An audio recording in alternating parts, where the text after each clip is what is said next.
Do not say this is Ramadan, or Ramadan has gone, or Ramadan has come, because Ramadan is one of the names of Allah, the Almighty, and Allah does not come or go. Therefore, say the month of Ramadan instead. Saying of the fifth guide, Imam, the month of Allah is approaching you with a message of blessing, mercy, and forgiveness. This is the month that is the most superior among all months in the sight of Allah. Its days are the most superior of all days.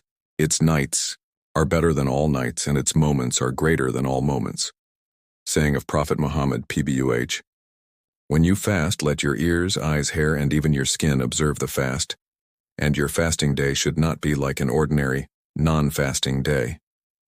Saying of the sixth guide, Imam, O people, the month of Allah is coming with blessings, mercy, and forgiveness. It is a month that is better than all other months. Its days are better than all days, its nights are better than all nights, and its moments are superior to all moments. Sermon of Shaban, Khutbah Shabaniyah, Prophet Muhammad, PBUH, O Lord, the month of Ramadan has arrived, and you have made its fasting obligatory upon us. In this month you revealed the Quran, which is a guidance for mankind, containing clear proofs of guidance and distinguishing between truth and falsehood. Lord, help us in observing the fasts and accept them from us. Grant us good health in this month and allow us to benefit from its blessings. Make this entire month easy for us and grant us comfort. Indeed, you have power over all things, O most merciful, O most compassionate, Mafatih al-Jinan.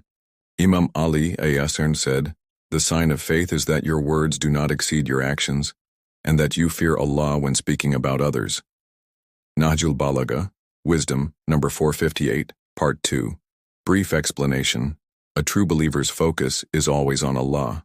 Their greatness is reflected through their actions, which remain sincere and concealed. As wisdom increases, speech decreases, and they prioritize self-improvement. Due to their fear of Allah, they avoid speaking ill of others.